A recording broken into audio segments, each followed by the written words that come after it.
తెలంగాణలో మరో కొత్త పార్టీ కూడా రాబోతుంది. అది కూడా సిద్దిపేట నుంచి అని ఇప్పటికే పెద్ద ఎత్తున వార్తలు కూడా వస్తున్నాయి. ఇదే విషయానికి సంబంధించి మెదక్ పార్లమెంటు సభ్యులు ఎంపీ రఘునందన్ రావు గారిని ఒకసారి మాట్లాడించేటువంటి ప్రయత్నం చేద్దాం.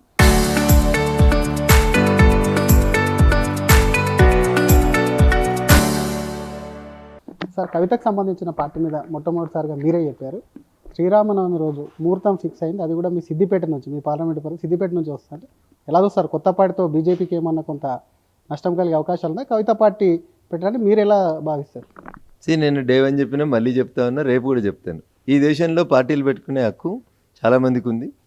భారత ఎన్నికల సంఘం దగ్గర ఇప్పటికే 6,201 పొలిటికల్ పార్టీస్ రిజిస్టర్ అయినాయి. ఇంకో కొత్త పొలిటికల్ పార్టీ వస్తే నష్టం ఏముంటుంది? మేము తప్పకుండా స్వాగతిస్తాం. ఎవరు పార్టీ పెట్టినా స్వాగతిస్తాం, ఏ గడ్డ నుంచి పెట్టినా స్వాగతిస్తాం. స్వాగతించడంలో బాగానే ఉంది, కానీ మీ పార్లమెంట్ సంబంధించి సిద్దిపేట నుంచి, ఎందుకంటే సిద్దిపేట మీ పార్లమెంట్ పరిధిలో ఉంది, మీరు కూడా ప్రత్యేకంగా దాని మీద కాన్సన్ట్రేషన్ కూడా చేశారు. అక్కడ ఉన్న ఎమ్మెల్యేను పైన కూడా మీరు స్పెషల్ ఫోకస్ పెట్టారు. అక్కడే పెడుతుంది. అక్కడి నుంచి కూడా కొంత పోటీలకు ఉండేటువంటి అవకాశాలు కూడా ఉన్నాయని అంటుంది. దాన్ని ఎలా చూస్తారు? చూద్దాం. కవిత గారు సిద్దిపేట నుంచి పోటీ చేస్తానని ప్రకటించిన తర్వాత మీరు అడిగినటువంటి ప్రశ్న ఉత్పన్నమవుతుంది.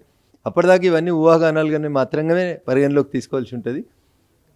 ఎవరు వచ్చినా మేము వద్దనేది ఏం లేదు. మా గెలుపు మాకుంటుంది. భారతీయ జనతా పార్టీ గెలిచాల్సిన స్థానాలు గెలుస్తూనే ఉంటుంది. కవిత వచ్చినా ఇంకొకరు వచ్చినా మా పోరాటం అయితే ఆగదు కదా. కవిత బయటికి వస్తూ బీజేపీలో బీఆర్ఎస్ విలీనం జరుగుతుంది అని చెప్పి గతంలో పెద్ద కామెంట్ వేసింది. అప్పుడు రాజకీయాల్లో కూడా ప్రకంపన. ప్రస్తుతం మీ ఎమ్మెల్యేలు కానివ్వండి, కొంతమంది కానీ పొత్తులు ఉంటే ఏమవుతుంది, ఒకవేళ ఉంటే బీఆర్ఎస్తో పొత్తు ఉండే అవకాశం ఉంది అని చెప్పి కొంత మాట్లాడుకుంటారు. దానికి ఏం చెప్తారు సార్? పొత్తులు కానీ విలీనం కానీ ఉండబోతుంది అన్న దానికి. విలీనం అనేటువంటి అంశం కవిత జైల్లో ఉన్నప్పుడు జరిగినటువంటి చర్చ అనేది చాలా వరకు మీడియా మిత్రులు చెప్పిండ్రు. కవిత జైల్లోంచి బయటకు వచ్చింది, అయిపోయింది. విలీనం కాలేదు, అయిపోయింది. ఇప్పుడు మళ్ళీ విలీనాలు, పొత్తులు ఇవన్నీ కొత్త చర్చలు ఎందుకు? భారతీయ జనతా పార్టీ ఒంటరిగా కాశ్మీర్ నుంచి కన్యాకుమారి దాకా ప్రతి బూత్ని గెలవాలనేది మా సంకల్పం. మేము అట్లే పోతున్నాం, మా అడుగులు అట్లే పడతా ఉన్నాయి. ఇంకా 3 సంవత్సరాల 2 నెలల దాకా ఎన్నికలు లేవు. కాబట్టి ఇప్పుడు పొత్తుల గురించి, ఇతర పార్టీల గురించి ఆలోచించాల్సిన అవసరం కానీ, ఇది సమయం కానీ సందర్భం కానీ కాదనేది నా భావన. చాలామంది బీఆర్ఎస్ నేతలు కూడా బయట చెప్పుకుంటున్నారు, ముందో వెనకాల ఖచ్చితంగా కూడా బీజేపీ నుంచి పొత్తు అయ్యే అవకాశాలు. ఈవెన్ శాసనసభలు కూడా మీ సభ్యులతో, శాసన మండలి సభ్యులతో కూడా కొంత చర్చ జరుగుతుంది.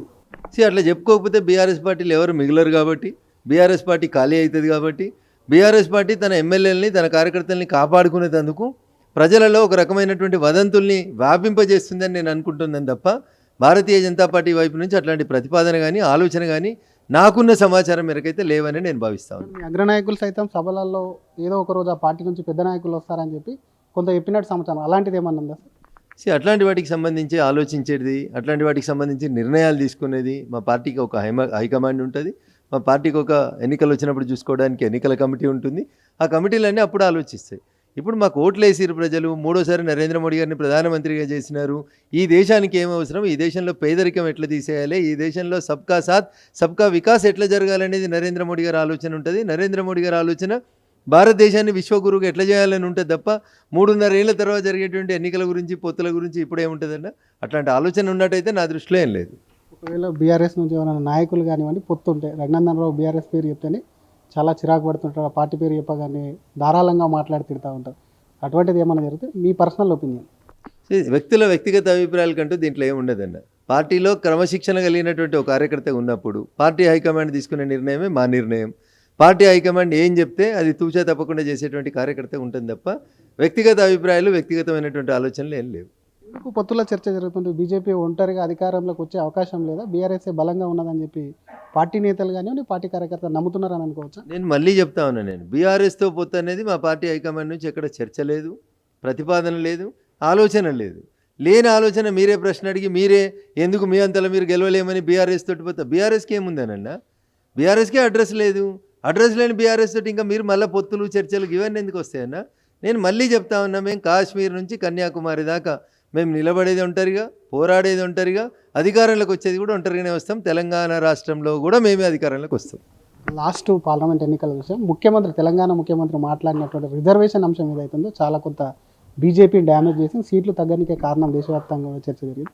ఇప్పుడు కూడా సీట్ల పెంపుదల, డీలిమిటేషన్ ఏదైతే దాని మీద ఒక చర్చ, ఎన్నికల ఎజెండా కూడా ముందుకు వెళ్తామంటున్నాం. మీరు ఆల్రెడీ దాన్ని వ్యతిరేకిస్తున్నారు, కానీ ఇక్కడ ఎన్ని పెరుగుతుంది అక్కడ అంతే పెరుగుతాయి, కానీ అక్కడి నుంచి అధికారం వస్తుంది అనేది కొంత ఆయన స్పష్టత ఇచ్చేందుకు కూడా ట్రై చేస్తున్నారు. దానికి ఏం చెప్తారు? ఇప్పుడు కూడా అదే ఉంది కదా. ఇప్పుడు 80 సీట్లు ఉత్తరప్రదేశ్లో ఉన్నాయి కదా. ఇప్పుడు ఏమైనా ఉత్తరప్రదేశ్లో 40 అంటే మేము 120 చేస్తే ఆయన బాధపడాలి. తమిళనాడులో 42 ఉంటే ఆటోమేటిక్గా ఉత్తరాదిలో పెరిగితే కొంత దక్షిణాదికి నిజంగా ఇప్పుడు ఏమైనా ఉత్తరాదిలో తక్కువ ఉండి రేపు మేము పెంచుతున్నామా? అసలు మీకు ఏం తెలుసు? డీలిమిటేషన్ గతంలో ఎప్పుడు జరిగింది? ఏ పార్టీ చేసింది? ఎవరు చేసిరు ఉత్తరప్రదేశ్లో 80 సీట్లు? ఏమైనా ఉందా మీకు? ఏమైనా అవగాహన ఉండి మాట్లాడుతుర్రా? ఏముండి మాట్లాడుతుర్రు? ఇప్పుడు ఏమైనా కొత్తగా మేము చేసిన దాంట్లో ఉత్తరాదికి సీట్లు పెంచి దక్షిణాదికి తగ్గించింది ఎక్కడుంది చెప్పుండ్రి. ఆ రోజు చేసింది ఎవరు? గతంలో ఈ 543 సీట్లకు పెంచినప్పుడు ఉత్తరాదిలో సీట్లు ఎక్కువ పెంచి దక్షిణాదిలో సీట్లు తక్కువ వేసింది ఎవరు? ఇదే కాంగ్రెస్ పార్టీ కదా చేసినటువంటి పుణ్యం కట్టుకున్నటువంటి పార్టీ.